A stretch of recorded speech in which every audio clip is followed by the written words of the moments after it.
আসসালামু আলাইকুম। আমার নাম বেলায়েত হোসেন। আমি ফয়সাল হুজুরের একজন ভক্ত, দারুস সিফার একজন ভক্ত। আমি কিছুদিন আগে আমার ছেলের নিয়ে হুজুরের কাছে গিয়েছিলাম।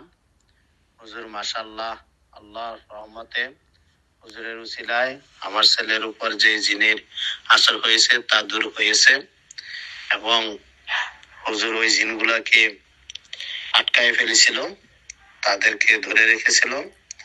এর মধ্যে থেকে 2জন মুসলিম জিন হুজুরের কাছ থেকে কান্নাকাটি করে অনুমতি নিয়ে ছুটে আসে। ছুটে আসার পর আজকে এশার নামাজের পর আমার ছেলে যখন এশার নামাজ পড়ে বাসায় আসতেছিল, বাসার কাছাকাছি আসার পরে একটা জিন প্রজাপতি হয়ে তার ডান কাঁধে বসে। যে প্রজাপতির রংটা ছিল সাদা, সে ডান কাঁধে বসে যখন বসছে তখন আমার ছেলে আর হাঁটতে পারে না, তার শরীর ভারী হয়ে যায় এবং তাকে সালাম দেয়। ওই জিনটায় সালাম দেয়। তখন সালাম দিলে আমার ছেলে সালামের উত্তর দেয়।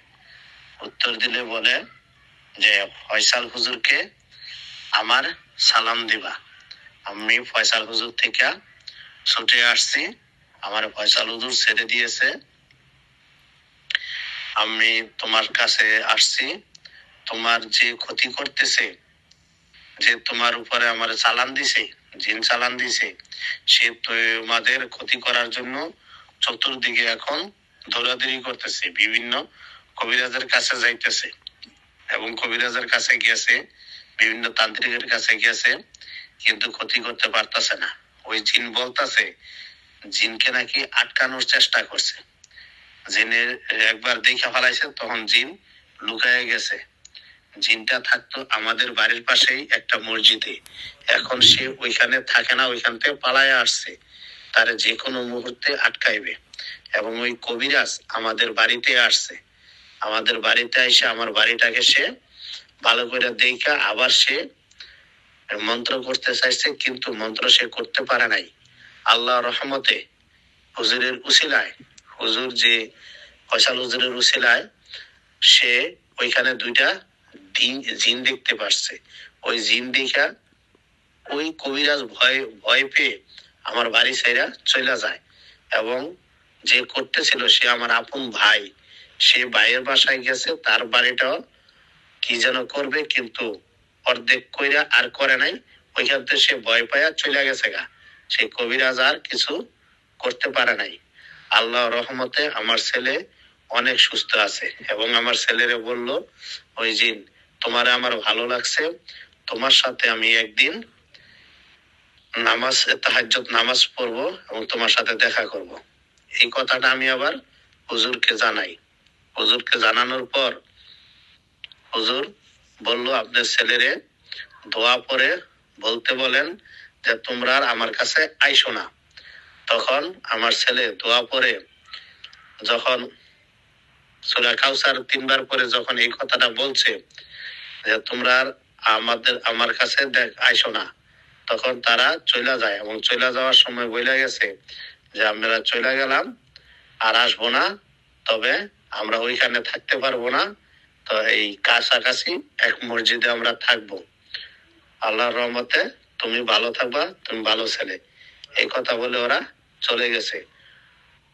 মাশাআল্লাহ, আলহামদুলিল্লাহ, আল্লাহর রহমতে আমরা ভালো আছি এবং হুজুরের দোয়ার বদলতে আমরা ভালো আছি। হুজুরের জন্য সবাই দোয়া করবেন, আমাদের জন্য সবাই দোয়া করবেন। আসসালামু আলাইকুম। আসসালামু আলাইকুম রহমতুল্লাহ। আশা করি আল্লাহ পাক হাবিব হুজুর পাক সাল্লাল্লাহু আলাইহি ওয়াসাল্লামের রহমত ও বরকতে আপনারা সকলে ভালো আছেন, সুস্থ আছেন। দেখুন, আমি ব্যক্তিগতভাবে কোনো জিন পরি দেহ দানব এদের প্রতি কোনো ভরসাশীল না। যেখানে আমি আল্লাহ সুবহানাহু ওয়া তাআলার গোলাম, যেখানে রাসূলুল্লাহর গোলাম, সেখানে জিন পরি এদের প্রতি আমি ভরসাশীল না। আর এদের প্রতি ভরসাশীল হওয়া মানে শিরকের সাথে অন্তর্ভুক্ত হওয়া, আর আল্লাহর সাথে শিরিক করা, এটা অন্তত আমার দ্বারা সম্ভব না। দারুস শিফা কমপ্লেক্সের কোনো ভক্তের দ্বারা করা সম্ভব না, আলহামদুলিল্লাহ।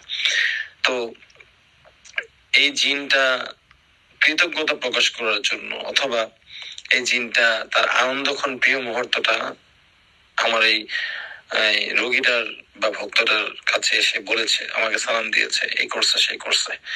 তো এটা ছিল তার কথা। কিন্তু আমার কথা হচ্ছে, সে জিন আমার কাছে আসতো, আমার ভক্তের কাছে কেন যাবে? এটা আমি ভালো মনে করি না। ঠিক আছে, এটা আমি ভালো মনে করি না। আর আমার কোনো ভক্তদের সাথে কোনো জিন মানে কানেক্টেড থাকতে পারবে না, সোজা কথা। কারণ সরাসরি যেখানে রসুল্লাহ এবং আল্লাহ আমাদের সাথে আছেন, সেখানে জিন পরি আমাদের কাছে আসবে না।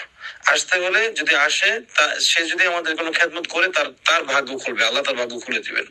কিন্তু আমাদের এখানে তাদের কোনো কথা শুনবো না আমরা, এবং তাদের কোনো সাহায্য আমরা নিব না ইনশাআল্লাহ। হ্যাঁ, আমরা অলিয়া উলিয়াদের কথা বলবো, অলিয়া উলিয়াদের কাছে আমরা আমাদের যে সমস্ত বিষয়গুলো আছে আমরা তাদের সাথে পরামর্শ করবো শুধু, জাস্ট ইনশাআল্লাহ, তাই না?